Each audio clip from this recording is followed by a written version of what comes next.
I spend hundreds of hours testing 4K footage on these cameras, analyzing sharpness, color science, dynamic range. But here's the thing, I think most of you are probably watching all of that on a phone, a laptop, or maybe a TV if I'm lucky. So when Dangbei asked me to review their newest 4K projector, the DBO X02 Pro, I had a thought. What if I use it to actually review some of the footage that was shot on some of these cameras that you've watched on this channel? What do these sensors actually look like when you can see every pixel at 120 inches? Does that amazing 4K actually hold up? Let's find out. But first, let's unbox the projector. So right off the bat, this thing has some weight to it. It's a pretty solid piece of kit. The box includes a projector, a remote control with dedicated Netflix, YouTube, and Prime Video buttons, a power cable, and your usual book of documentation. This projector measures about 10 inches by 10 inches, so it's not compact, but it's also not massive. The design is functional. There's a black chassis with grills covering the sides and the back for ventilation. And the projector unit itself sits on a built-in gimbal stand that can be tilted 120 degrees up or down, and it can even spin 360 degrees. On the back, you'll find all of the usual ports, including a headphone jack, 2 USB-A ports, dual HDMI ports, one with eARC for audio pass-through, and another HDMI 2.1 for high bandwidth sources, a Sony Philips digital interface, and a LAN port. And it also has Wi-Fi and Bluetooth connectivity, and Google TV built in, so you can use the Hey Google voice control. So this guy has to be plugged in, so you need to have it near a power outlet. And the power plugs into the frame, which is kind of unusual, but I guess that means that less cables are running from the projector itself. And the actual power button is in the frame base. It's very subtle, but really it's the only button on the whole thing. Once it's turned on, there's a fan that is definitely audible when it's running, but I don't think it's very obnoxious. After a while, it kind of sounds like white noise. But it's what you'd expect from a projector that's pulling in this much brightness. So for reference, this projector can hit up to 2000 lumens, which means it's bright enough to project during the daytime. And for my goal of using this projector to review camera footage, or maybe watch movies during the day as I'm editing, this is pretty critical because I need to see how colors and skin tones actually hold up in realistic viewing conditions, not just in a pitch black cave. Now, in spite of that brightness, the projector has eye protection safeguards, so it's not going to blind you.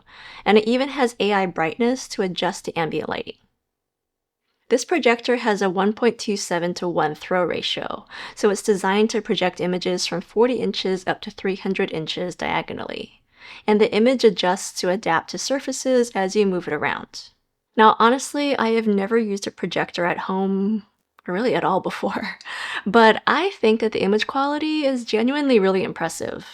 The colors are vibrant without being oversaturated, the contrast is solid, and it handles HDR10+ content really well. Now, even though this projector has a headphone jack and Bluetooth headphone support, it also has built-in dual 12-watt speakers with Dolby Audio.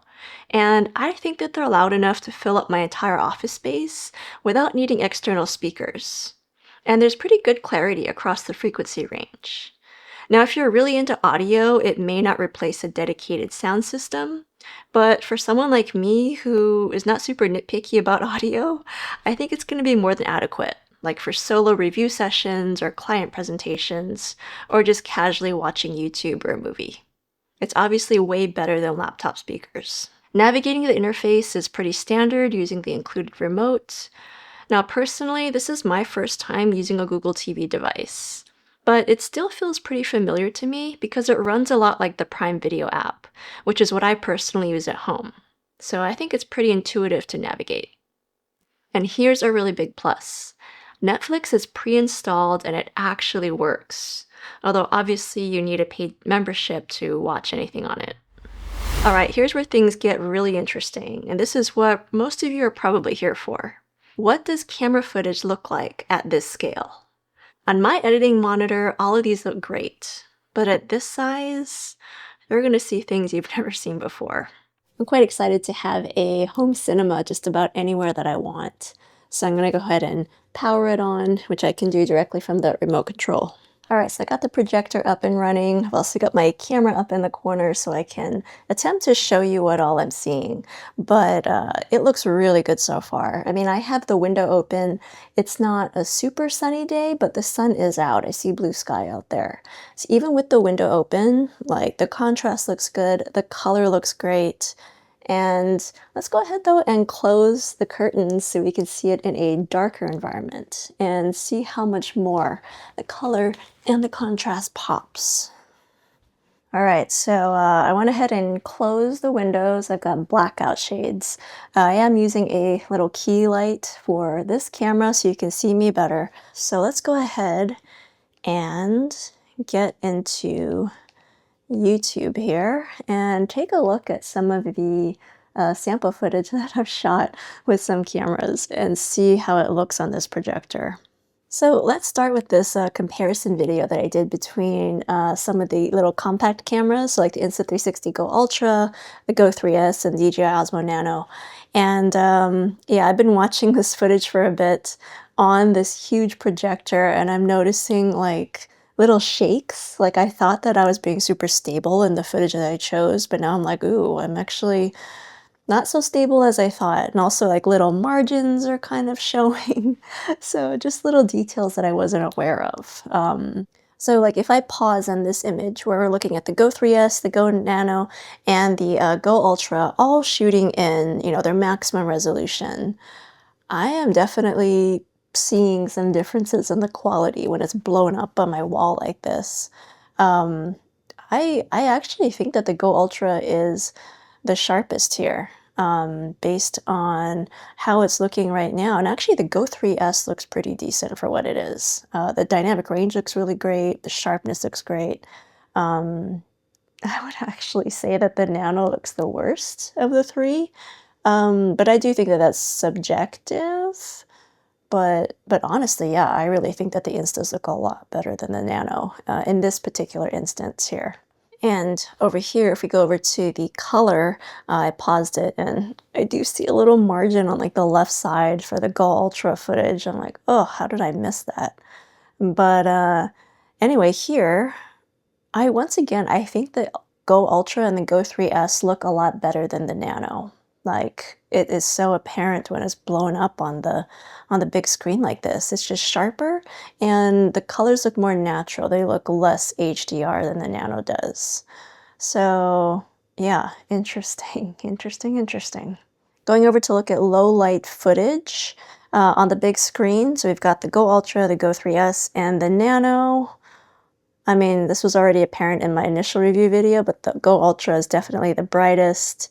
The Nano is pretty muddy, and so is the Go 3S. So, you know, for low light, you do lose some stability, but the sharpness and overall brightness is so much better on the Ultra.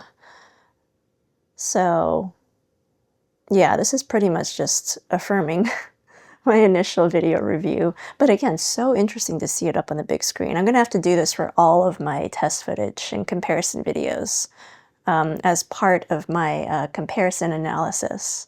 All right, this will be interesting. Let's take a look at the new GoPro Max 2, which has 8K. So, you know, I didn't export in 8K, but I recorded the video at 8K.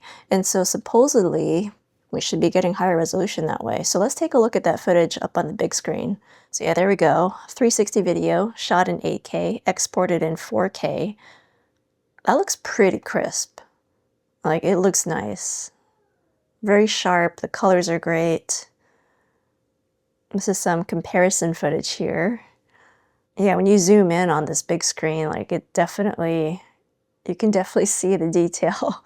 You can see which ones are not looking so crisp even before you zoom in. And yeah, I would definitely say the Max 2 is still looking really good. But yeah, look at that. That looks fantastic. For 360 footage, like wow, that looks great. So this was genuinely eye-opening stuff, at least for me anyway. When you're pixel peeping, cameras that looked identical on a laptop or a phone screen suddenly show their true character. And some sensors that I thought were close enough in quality aren't even close when you're seeing them blown up like that.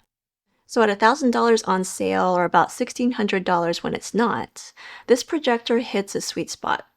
You're getting true 4K laser projection at 2000 lumens, dual HDMI ports, solid build quality, and Netflix support right out of the box. It may not be a perfect projector if you're going to be nitpicky, but as my first projector, I'm pretty impressed. So if you're a filmmaker, content creator, or anyone who needs to see their footage the way it's actually going to be viewed on the big screen, I think this is a pretty invaluable tool. And obviously it's nice to be able to watch your movies and fun stuff on it too.